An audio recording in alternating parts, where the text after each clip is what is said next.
സമ്പൂർണ്ണ സാക്ഷരത കൈവരിച്ചതുപോലെ ജനകീയ ആസൂത്രണം നടത്തിയതുപോലെ മാലിന്യമുക്തമായ നാടിനായി കേരളം ഒറ്റക്കെട്ടായി മുന്നിട്ടിറങ്ങിയിരിക്കുകയാണെന്ന് തദ്ദേശ സ്വയംഭരണ വകുപ്പ് മന്ത്രി എം.പി. രാജേഷ് പറഞ്ഞു. തിരുമിറ്റക്കോട് ഗ്രാമപഞ്ചായത്ത് സംഘടിപ്പിച്ച മെഗാ ശുചീകരണ യജ്ഞത്തിൽ പങ്കെടുത്ത് സംസാരിക്കുകയായിരുന്നു അദ്ദേഹം. മാലിന്യ നിർമ്മാർജ്ജനത്തിന് ജനങ്ങളുടെ സഹകരണം ആവശ്യമാണ്.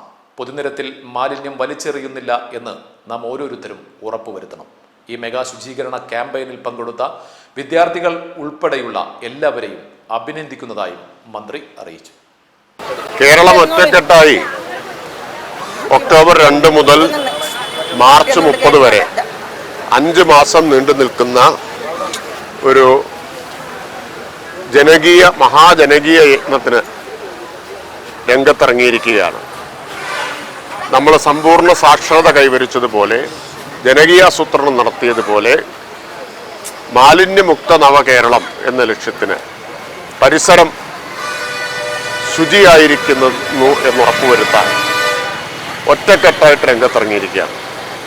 അതിൻ്റെ ഭാഗമായി തൃത്താലയിൽ വിദ്യാർത്ഥികൾ, തൊഴിലുറപ്പ് തൊഴിലാളികൾ, സന്നദ്ധ പ്രവർത്തകർ, ജനപ്രതിനിധികൾ തുടങ്ങി ഹരിതകർമ്മ സേനാംഗങ്ങൾ തുടങ്ങി ജീവിതത്തിൻ്റെ എല്ലാ തുറകളിലും പെട്ടവർ ഒരുമിച്ച് ഇന്ന് ഈ ശുചീകരണ പ്രവർത്തനത്തിന് അണിനിരക്കുകയാണ്.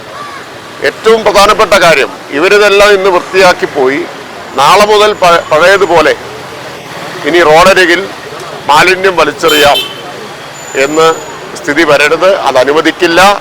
അത്തരക്കാർക്കെതിരെ റോട്ടിൽ മാലിന്യം വലിച്ചെറിഞ്ഞാൽ 10,000 രൂപയാണ് പിഴ. അങ്ങനെ വലിച്ചെറിയുന്നവർക്കെതിരെ പിഴ ചുമത്താൻ, ഒരു കരുണയുമില്ലാതെ പിഴ ചുമത്താൻ പഞ്ചായത്ത് തയ്യാറാവണം എന്ന് അഭ്യർത്ഥിക്കുകയാണ്. അതൊരു സാമൂഹ്യ വിരുദ്ധ പ്രവർത്തനമാണ്. ഈ റോഡ് സൈഡിൽ മുഴുവൻ മാലിന്യം വലിച്ചെറിയുക എന്നത് സാമൂഹ്യ വിരുദ്ധമായ പ്രവർത്തനമാണ്. അതുകൊണ്ട് ഒരു മടിയും വിചാരിക്കേണ്ട. നിയമം അനുശാസിക്കുന്ന പരമാവധി പിഴ അവർക്ക് ചുമത്തണം. ഇവർ വൃത്തിയാക്കുക, മറ്റുള്ളവർ വൃത്തികേടാക്കുക എന്ന സ്ഥിതി അംഗീകരിക്കാൻ പറ്റില്ല. ഒരു കാര്യം കൂടി പൊതുജനങ്ങളുടെ അറിവിലേക്ക് അറിയിക്കാൻ ആഗ്രഹിക്കുന്നു. മാലിന്യം വലിച്ചെറിയുന്നവരുടെ ഫോട്ടോ അല്ലെങ്കിൽ അവർ സഞ്ചരിക്കുന്ന വാഹനത്തിൻ്റെ ഫോട്ടോ അതെടുത്ത് ഒരു വാട്സപ്പ് നമ്പർ സർക്കാർ പ്രസിദ്ധപ്പെടുത്തിയിട്ടുണ്ട്. അതിലേക്ക് അയച്ചാൽ ഈടാക്കുന്ന പിഴയുടെ 4/1 ഈ വിവരം തരുന്ന ആൾക്ക് കൊടുക്കും. 10,000 രൂപയാണ് പിഴ. 2,500 രൂപ വിവരം തരുന്ന ആൾക്ക് കൊടുക്കും. 94 46 700 800 ഇതാണ് വാട്സപ്പ് നമ്പർ. 94 46 700 800 ഈ നമ്പറിലേക്ക് ഫോട്ടോ എടുത്ത് അയക്കുക. ഒന്നുകിൽ വലിച്ചെറിയുന്ന ആളെ കിട്ടണം, അല്ലെങ്കിൽ വലിച്ചെറിയുന്ന ആൾ വണ്ടിയിലാണ് വന്നതെങ്കിൽ വണ്ടി നമ്പർ കിട്ടണം.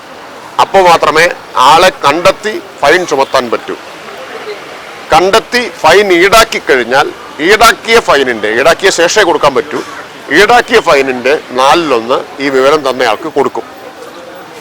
അപ്പോൾ ഒരു കാരണവശാലും ഇനി പൊതുസ്ഥലത്തും റോഡ് വക്കത്തും മാലിന്യം വലിച്ചെറിയില്ല എന്നുറപ്പാക്കണം. വലിച്ചെറിയുന്നവർക്കെതിരെ പിഴ, വെള്ളത്തിൽ വലിച്ചെറിഞ്ഞാൽ ജാമ്യം കിട്ടാത്ത വകുപ്പ് പ്രകാരമുള്ള കേസ്, ഇതെല്ലാം ഇന്ന് നിയമത്തിലുണ്ട് എന്ന കാര്യവും ഓർമ്മിപ്പിക്കുകയാണ്. അപ്പോൾ തൃത്താലയിൽ ഈ ക്യാമ്പയിന് വേണ്ടി അണിനിരന്ന ഈ കൊച്ചു കുട്ടികൾ മുതൽ തൊഴിലുറപ്പുകാർ, ഹരിതകർമ്മ സേനാംഗങ്ങൾ, ജനങ്ങൾ എല്ലാവരെയും ഞാൻ ഹൃദ്യമായി അഭിവാദ്യം ചെയ്യുന്നു. അവരോടുള്ള നന്ദി രേഖപ്പെടുത്തുന്നു.